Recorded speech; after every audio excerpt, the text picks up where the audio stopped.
A woman with ambition. All she needed in life to make her happy was money. For wealth and independence. She may have just hated him. She may have just wanted him out of the way. Can be ruthless. But I think she wanted the money.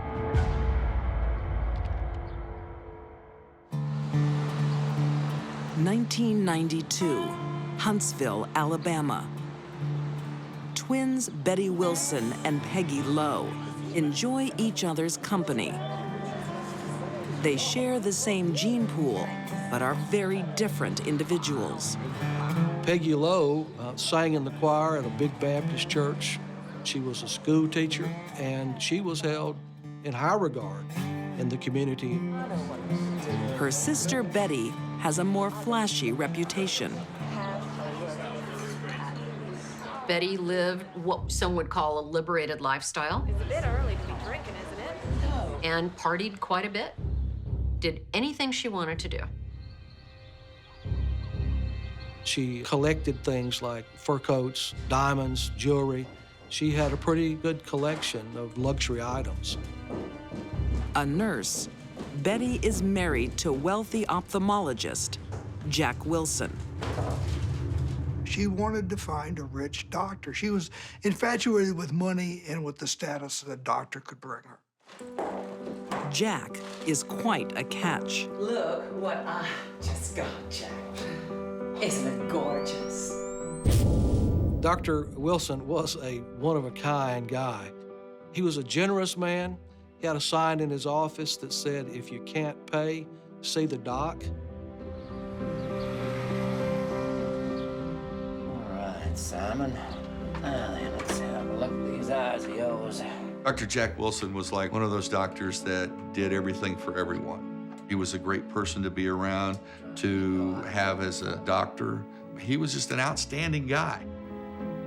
There's no question he was one of the most beloved men in Huntsville, Alabama. Well, you got a slight astigmatism, but I don't think you're gonna need glasses. Thanks, Doc. But this generous doctor has health problems of his own. He suffers from Crohn's disease, an inflammatory bowel disorder. Required him to wear a colonoscopy bag, which was very uncomfortable for him and apparently very odious to her. Oh, honey. Do not disgust me. Betty has no sympathy. She ridicules him publicly in the most heartless way. More money. More. She would say things like, "You make me sick, and I don't want to see you anymore." Thank you. She would do this before the personnel in Jack's office, for example. She would say things to him like, "You disgust me," which probably in Jack's heart was his biggest fear, that he would ever disgust anyone because of his condition. And she played on that fear.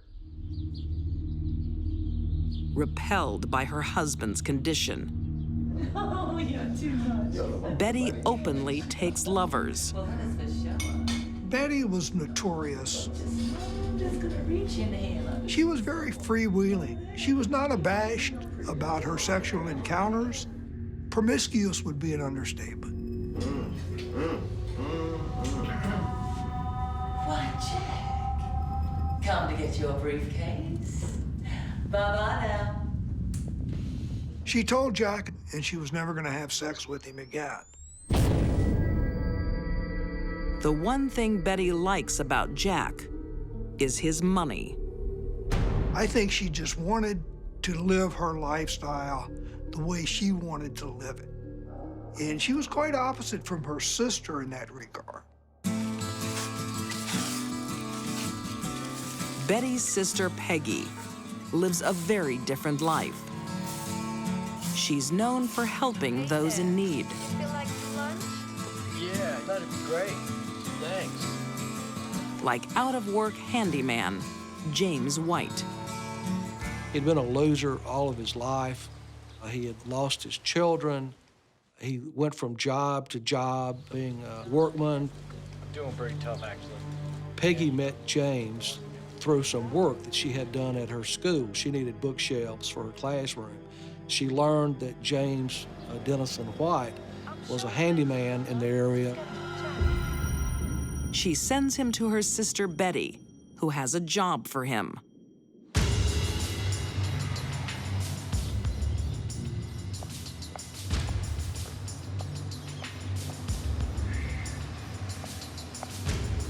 James Dennison White is and was a wretched human being. I have something I think you'll be very interested in. Hiring James White will propel the twins into a real-life tragedy the town will never forget. He was a drug addict, he was a liar, he was a cheater, he was a deserter. He was a whole lot of bad things. Soon, James adds one more thing to the list. Killer. Huntsville, Alabama, 1992. Betty Wilson likes a good time. She's bored with her 14-year marriage to ailing husband, Jack. I think Betty married Jack Wilson for two reasons. Number one, he was an ophthalmologist, which probably meant he made a lot more money than most doctors do. And secondly, he was chronically ill with a serious, debilitating disease. She thought he would die.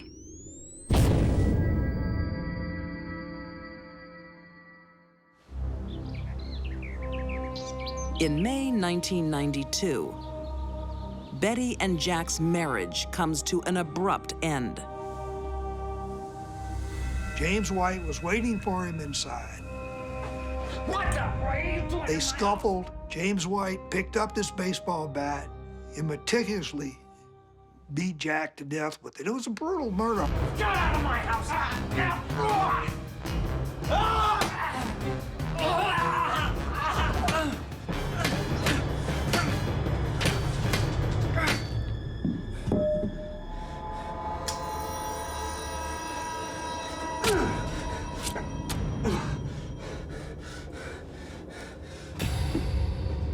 Jack is left to die. They found him beaten severely and stabbed at least twice. It looks like a burglary gone wrong. Until the police receive a phone call from James White's former girlfriend.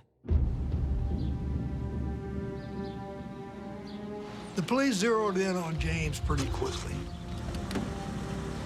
They got a tip from an informant who said that she was a former girlfriend of James White, and that he had talked to her in a drunken stupor about being hired to kill someone in Huntsville.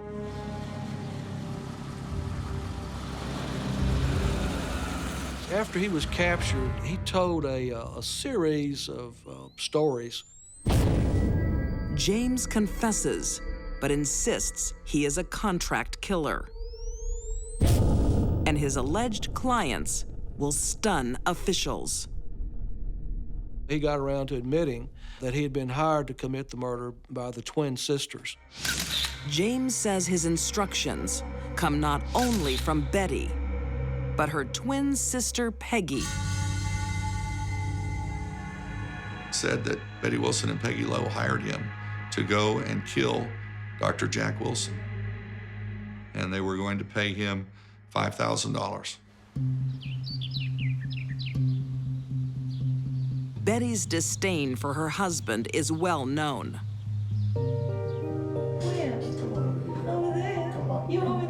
Betty Wilson was viewed as a social climber, having affairs while married to this great Dr. Jack Wilson and all of the great things that he did.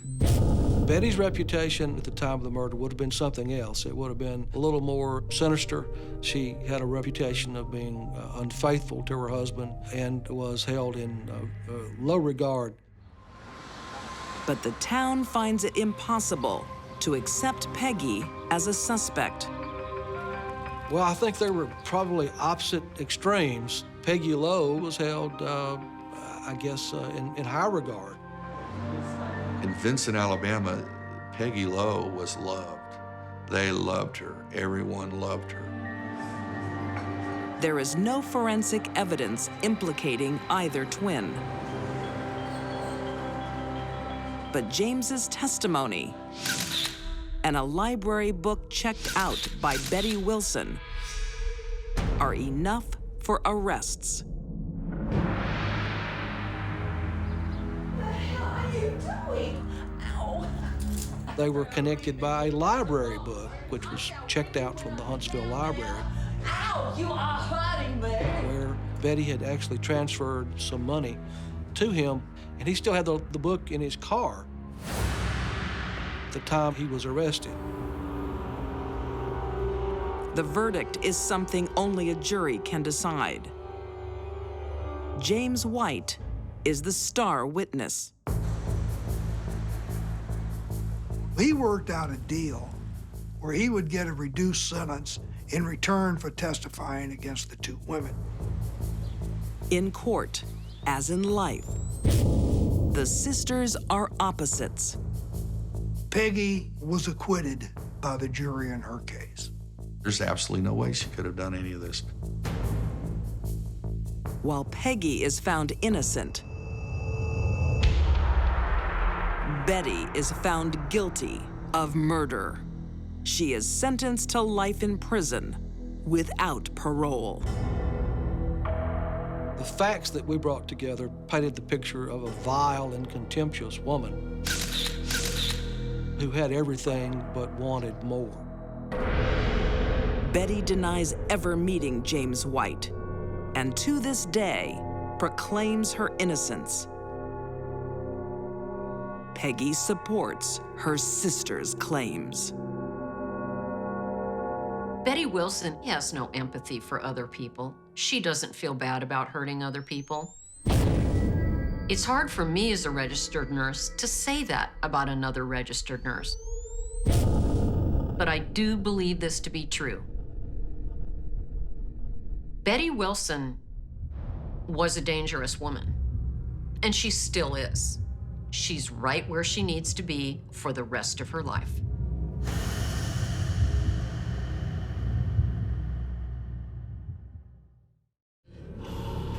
In her Gaithersburg home in Maryland, Josephine Gray conjures up her latest spell.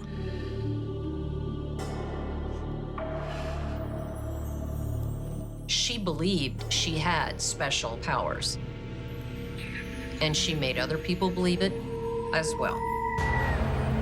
Josephine's a voodoo queen. Her world is dominated by black magic.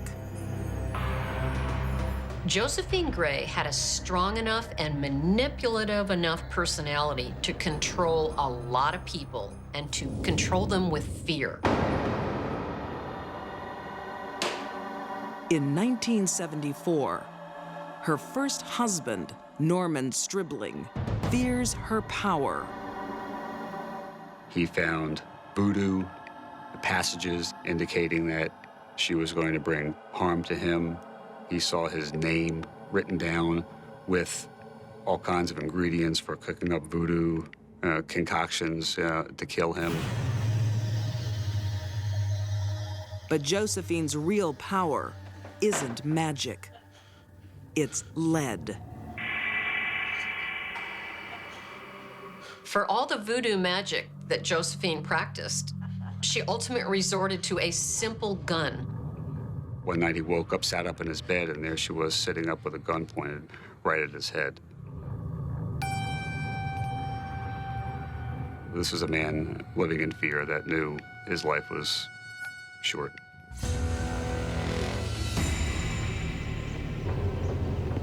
Norman's worst fears soon come true. He was found along a road in the early morning hours, and he was shot in the head. Clear homicide. Ooh, we can pay down cash on that condo. Love it. Norman's murder gives Josephine a handsome life insurance payout. Sure did. Enough for a new beginning with her secret lover, Robert Gray. Josephine liked to control men. The pattern shows that when men were no longer enamored with her, she would move on. The original investigation back then clearly pointed to Josephine Gray. Whether she actually pulled the trigger, I don't know, but I think she was there. Josephine isn't charged. No one is. There's not enough evidence, and potential witnesses won't help the police. The witnesses were definitely afraid of her. Some of the family members believed in voodoo and her voodoo power. They were afraid of her and of retribution by her. Robert and Josephine stay together for 16 years. But then, as before, she takes a new lover, Clarence Good. Josephine! Get out! Get out or I'm gonna shoot you! They were having an affair. They were sleeping together. And once again, she uses the new to get rid of the old.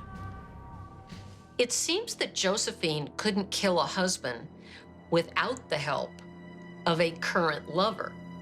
Then that lover would become her next husband.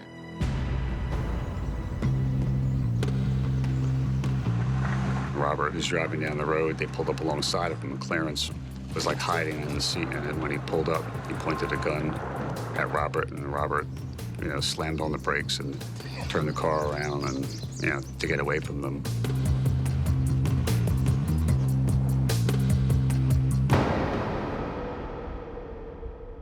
The threat is taken seriously. And this family is on edge. Even Josephine's own son fears Robert's life is in danger. I think my mother's gonna kill my stepfather, Robert Gray. It's gonna be hard for you. He goes to the police.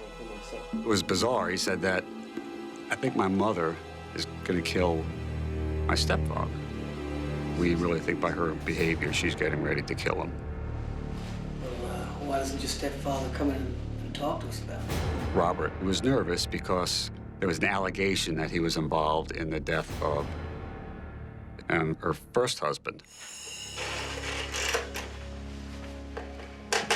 Detective Joe Mudano convinces Robert to talk to him.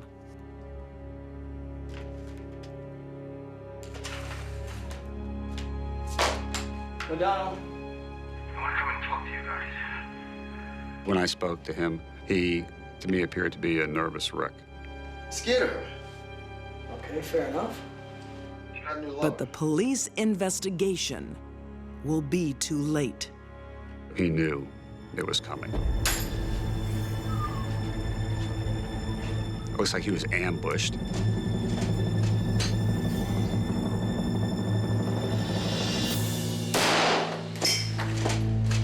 They came home after work, and somebody was hiding in one of the bedrooms and just shot him with a .45 caliber gun. Two of Josephine's husbands are murdered in cold blood. But the police still don't have enough evidence to build a case. I felt, bad about this. She was the obvious suspect.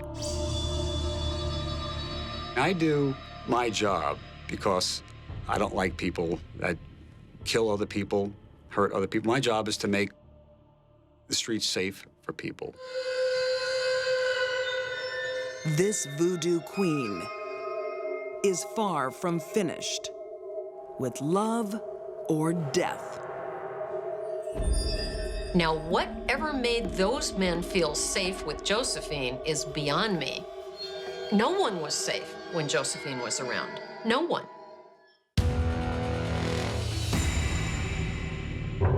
In Gaithersburg, Maryland, Josephine Gray's husbands have a habit of turning up dead.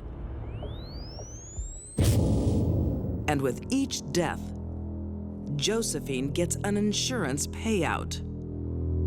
Josephine Gray is one of the more fascinating women murderers I've ever studied. She was clever, attractive, she was manipulative. She was successful at doing what she did best, which was murdering husbands. Many in her family believe she is the killer.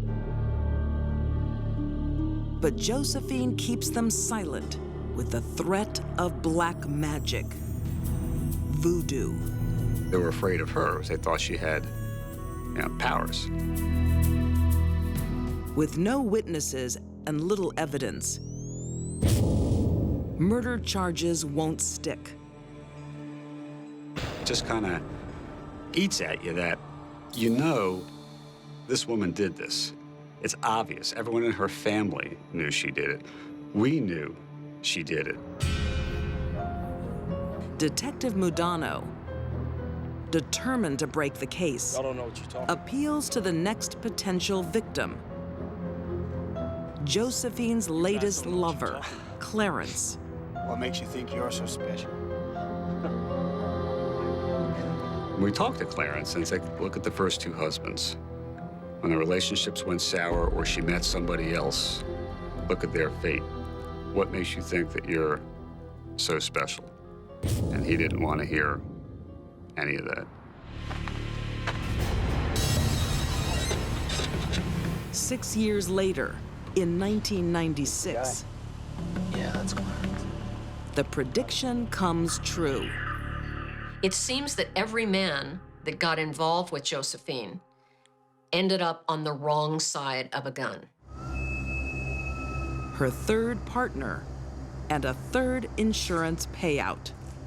It isn't right, that these three guys are dead. They knew they were going to get it and told everyone they were going to get it, and we can't do anything about it. Frustrated, but not defeated, Detective Mudano has an idea. If state authorities can't do anything, maybe federal authorities can.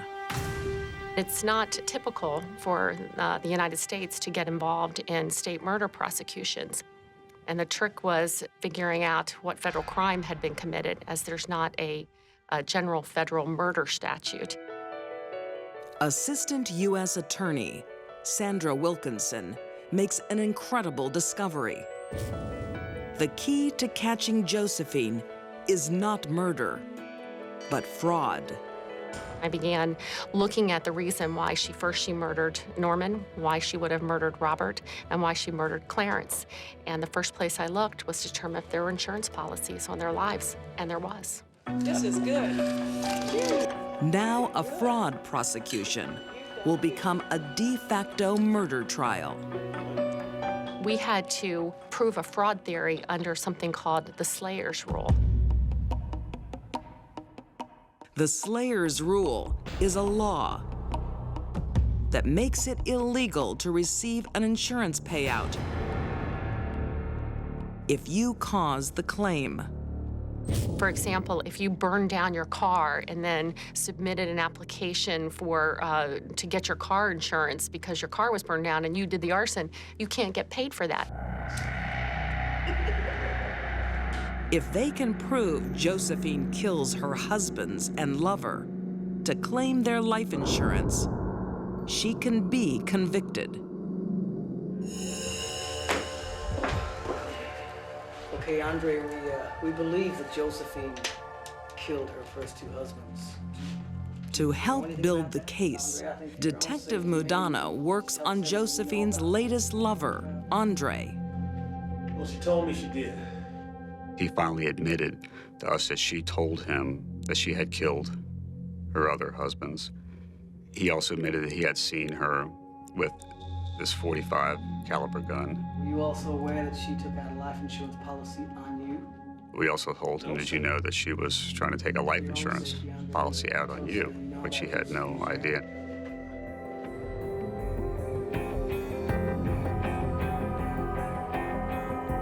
Police convince Andre to testify at the fraud trial. And that, along with Josephine's history, creates a convincing case. The jury was instructed, you cannot convict her of fraud if she did not commit these murders. No murder, no fraud. In a state trial, only one murder case could be tried at a time. But the federal fraud case allows all three to be presented. You can imagine if you're a juror, the opening, you hear one husband is killed. That's bad luck. That's unfortunate. Second husband is murdered. That's kind of, you raise your eyebrows. Third.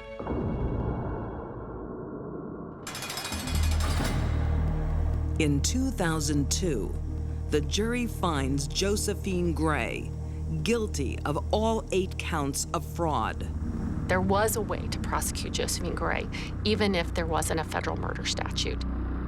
The 55-year-old is sentenced to a total of 40 years behind bars and no chance of parole.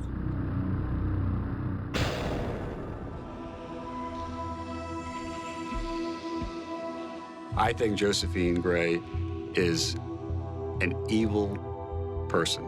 To be able to kill people, people that you loved, people that you had children with, people that you lived with. If that's not evil, I don't know what's evil.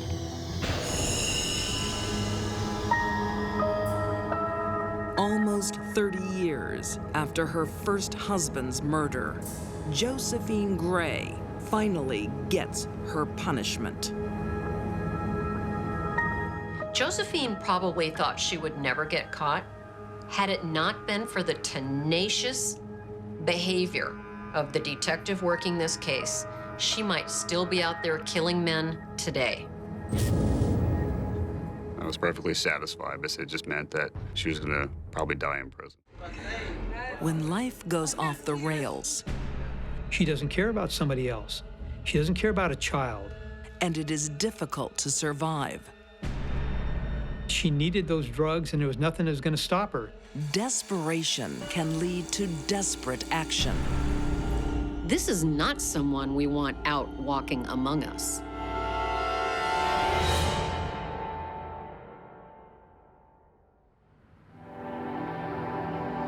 In 1988, on the dark streets of Anaheim, California, a teenage girl is desperate for cash to feed a habit.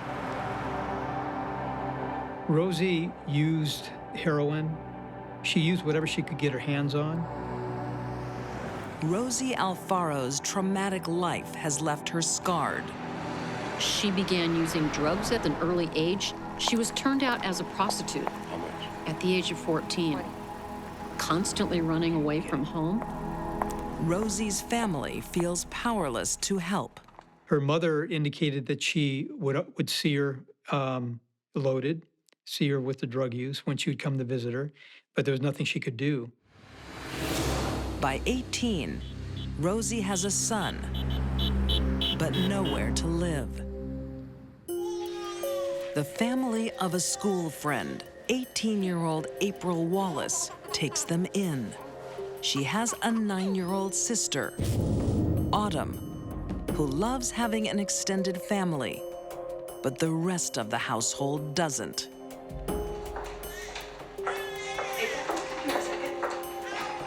She was using drugs. And the people that she hung around were drug users. Rosie, have you fed Maddie? No, I haven't had time. Can't you do it? That's just not good enough. I said that you could stay with us if you helped around the place that you want. And where are you going? You should be at home resting. No, I've just got to meet some friends. Despite the generosity of the family, Rosie doesn't settle down. She passed her time during the day trying to find things that would bring her money so she could buy drugs. She can't stay here if she goes on like that. She's told to leave, but it won't be the last time Rosie visits the Wallaces.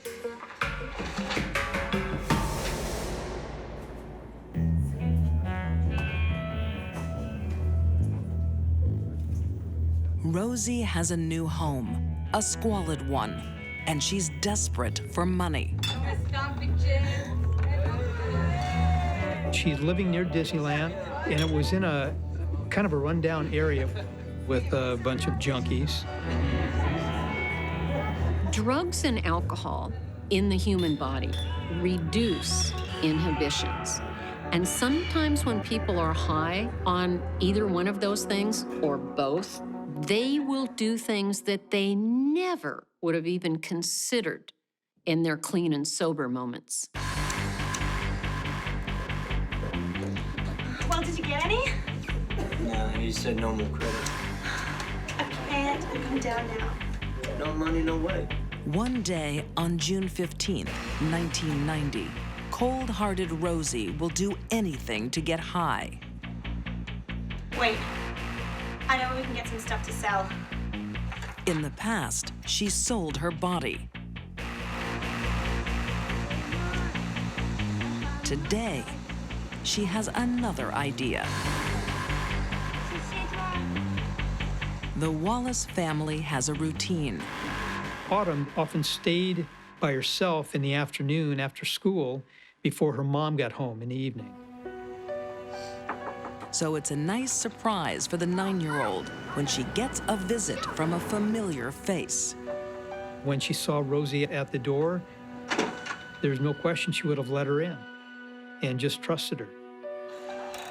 Home alone, Autumn enjoys the company. Little does she know, she's playing with danger.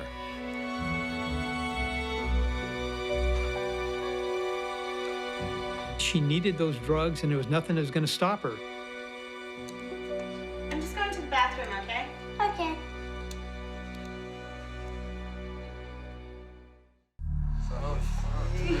Teenage mom, Rosie Alfaro, is a drug addict desperate for money. In the past, she has sold herself. Now she has another plan. On June 15th, 1990, 9-year-old Autumn Wallace is home alone. Autumn was a little 9-year-old, a little blonde girl, very cute and very popular at school.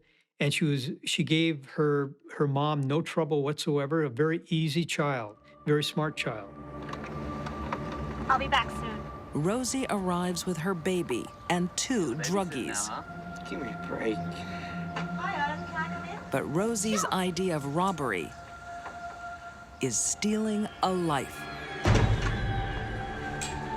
To keep a witness from saying who it was that stole all the stuff out of the house. She realized she's going to have to kill her because she'd recognize her. Rosie indicated she saw a knife in the kitchen, and she took that knife. I'm just going to the bathroom, okay? Okay. And then went back in the bathroom under the guise of fixing her hair. Can you come in here for a moment? Sure. And lured Autumn into the bathroom. Yes? Can you wash these for me? Okay.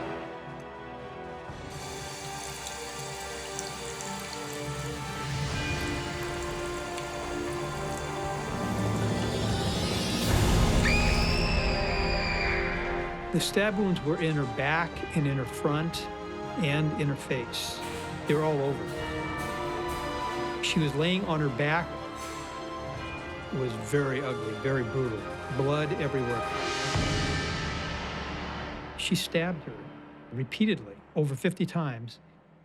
The fact that Rosie stabbed Autumn in excess of 50 times, a 9-year-old girl, one well-placed stab wound would have done the job, but she does it 50 times or more, to me speaks of rage and drugs. Maybe because of that, Rosie didn't want any other little girl to have a happy life either. And maybe there was more revenge in this killing than we think. Rosie definitely remembers seeing Autumn's eyes looking at her when she finally died. It's very disturbing, very disturbing. It's taking us a Hey guys, open the trunk! Rosie ransacks the house. After Rosie stabbed Autumn, she stepped over her, and with a bloody footprint, she went from room to room looking for items to steal.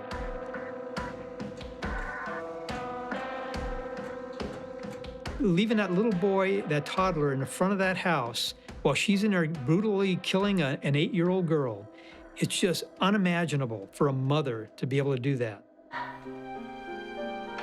2 hours later, a hard-working mom's life turns upside down.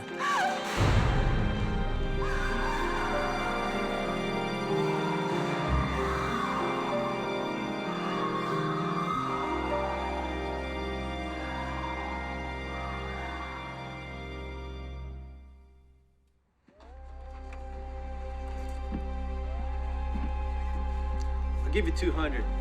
Can't you give me a bit more? Rosie wastes no time fencing the stolen goods for a pitiful amount. I'll give you 240. Take it or leave it. Take it. Afterwards, I think the net figure she got was $240.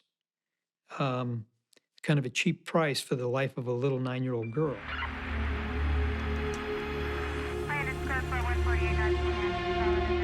Cash in hand, Rosie returns to the scene of her crime. I'm a friend of April's. Can I speak with her? No, ma'am, that's not possible. Often killers return to the scene of the crime. She would have passed it on. There's a variety of different reasons they do this. Sometimes it's to view the body. Sometimes it's to remove evidence they may have left. Sometimes it's for kicks. It turns them on. Rosie returning to the scene of the crime put her right into the center of the investigation. And she's made another mistake. She leaves a bloody footprint. There's only one footprint in blood near the body. So there was a lack of any other footprints. The police officer remembers the suspicious teenager on the night of the murder. They track Rosie down. And that bloody shoe print, they had something concrete to go on. They found the shoes in where she was living and matched the shoe print too. So Rosie did herself in as far as getting caught for that crime. In 1992, Rosie Alfaro is convicted of first-degree murder and is condemned to die. She had no feelings for what she had done to another human being, especially a young child, and especially being a mother herself. It's very disturbing, very disturbing. Rosie chooses drugs over a child's life and has never said sorry. Rosie is a sociopath, and she has no empathy for other human beings.